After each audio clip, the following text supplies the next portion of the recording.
Another challenge is like annoying niggas and racist liberals, because that's who I'm talking to. I'm talking to black folks, and a lot of times people that lean to the left, and I realize there's cons to that. Like, because Nashville hadn't seen, and not just Nashville, but people a lot of times haven't seen a black dude maneuver and be black outside of our culture. Right. You know what I mean? So if you see a black dude that's doing an all-white crowd or talking about white nuanced jokes, like I can throw you a joke about Frasier or Seinfeld or The Office. I know white culture. So if a black person, sometimes if they see me doing that, they may think, oh, hell no, he a goofy. Or he a coon. He a, like, oh, he are you with them white folk? No. Because I go to the hood room out north at G-Spot, and now I'm talking about Martin. I can talk about whatever the fuck.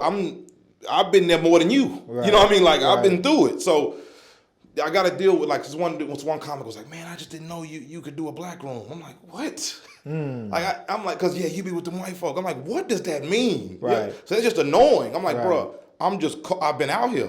I'm cultured. Have your blackness been questioned at any point? The good thing is, like, if ever I get annoyed, I do the blackest shit they ever seen.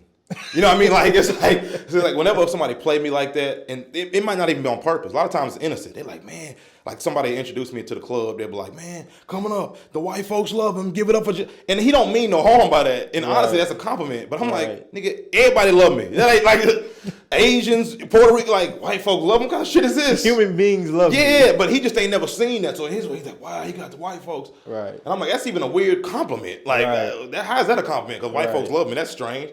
So whenever I see that, I'm like, all right, bet. I'm going to do the blackest shit you ever seen in your life. So then my next piece of content or my next joke or then they start saying, I don't know how you pulled that off on stage. I don't know how you had white folk laughing at that. I'm like, now what, nigga? Right. You know what I mean? Right. You ain't never seen a nigga say that type of black stuff on stage or in my content in front of white folks, and they still fuck with it. And then it kind of confuses them, and I like that confusion. So that's the one thing you got to navigate, but sometimes it's innocent, you know what I mean? And you just got to deal with it. But I'm like, yo, we not boxed in. Like, if you go to Chinatown in New York City, they're not just selling to Chinese folk. Right. Everybody coming in there and getting some of that culture. You know what I mean? What are we doing? So that's my thing. Also, the annoying liberals, sometimes people want to book me on shows or book me at any kind of event, but the only time they want to book me is when something black's going on. Like, no. Like, when y'all got a white event, I can come through. Right. Like, I know white folks, but it's like, well, when we're doing Black Night, we'll bring Josh Black. Like, why? Right. You know what I mean? So it's like that becomes annoying too. Like, hold on, motherfucker. Like, I don't just talk to black folks. It's like if they got like a cool event that's just normal, and I ask to get on that, they're like, well, we'll see. But then if it's some hood shit or some black shit, it's like, all right, come on. But and in their head, they're being diverse. They're helping the black community. Right. So how do you have that conversation with those specifically white liberals? Yeah. When you know. They probably mean well, but at the same time, if it wasn't this specific event, you probably wouldn't be invited to host or do a set. Is that a conversation you have? Or? I literally say, I can talk to white people as well. Like, I don't like, sometimes I'm like, I ain't doing it. If I'm in a space, recently I was annoyed, and I'm like, I ain't doing it. Like, they didn't even mean no wrong. They probably didn't understand it, but I'm like, don't call me on nigga night. Right. Like, I'm not like, now mind you, it's probably a beautiful night. It is dope. Like, if they got Slim and Huskies and they got a whole lot of black stuff going on, I'm not saying I'm above that in any way. Right. But it just seems like I'm not the minority night. I'm better than anybody you can bring around here. Right. So we get one night and then the other 29 days a month is just whatever. Like, put me over there with that. Right. And this. Right. You know what I mean? So like that just kind of gets annoying. And then also I realized my friend of mine, he's a Christian comic.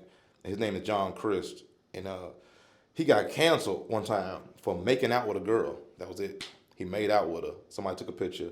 And the church was like, no way, you canceled. You're sinning, you're going to hell. I mean, for real, canceled on like bad.